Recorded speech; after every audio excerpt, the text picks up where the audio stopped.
There isn't a worse feeling than when you finish your day and you come home to nothing. And I don't mean it as in coming home to an empty apartment or an empty fridge. If anything, the opposite. Coming home to a house full of things. Books, groceries, stuff to entertain yourself with, but still feeling alone. You can sit anywhere, stand anywhere, and yet feel like you don't belong. As if these empty spaces were meant to be examined but never really lived in. You're kind of left wondering how far these empty spaces reach.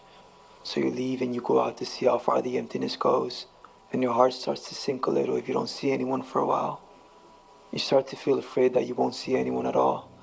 But then you do, of course. And your heart starts to beat again and you feel relieved. At least that's how it's supposed to feel. There's people around us every day. Walking, talking, running, shouting. A lot of movement and noise, so that has to be how you know you left an empty space, right?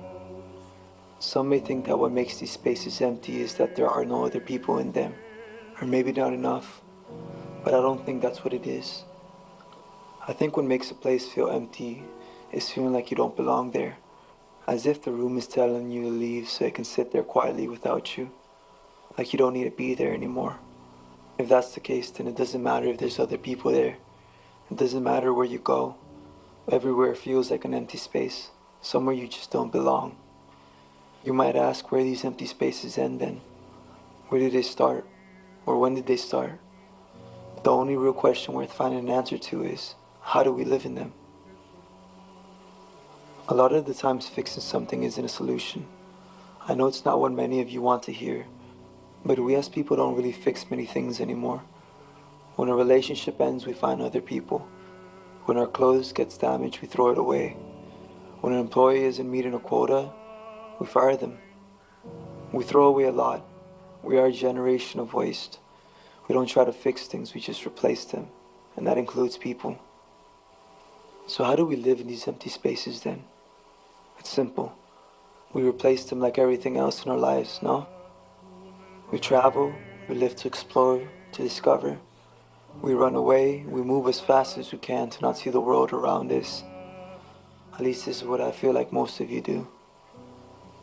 But I've never really been interested in running. And I don't think I've ever had an interest in travel either. Places feel the same all over. So how do I live with it? I don't think I have. I wouldn't call what I've done these last few years as living. I've been stuck in one big empty space, one that I can't find a corner to. One without doors. It doesn't bother me as much as it used to, but it still feels strange to be around people and not feel comfortable. To see movement and hear noise yet not to be able to feel presence. To be in a room full of smiles but hold no joy.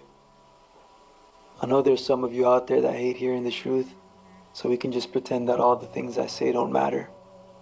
Most people rather live in their safe pretend worlds anyways. Empty spaces only exist for those observant enough to notice them. And there seems to be a perfect middle ground to it all. To be observant enough to see all the matter that's around you, and not too observant to the point where all you see is the space in between. If you fall below that middle ground, you become too ignorant of the world around you. Too high and you'll see right through it. But there's a way to briefly catch a glance of that emptier world. Almost like a machine that can change the dynamic in your visions, allowing you to see as well as feel that empty space. Except it's not a machine. It's simply an affirmation. All you have to do is admit it. Then maybe you'll feel it too. Acknowledge the empty space you're in. And when you see it, tell me what you feel. And I'll tell you it's okay.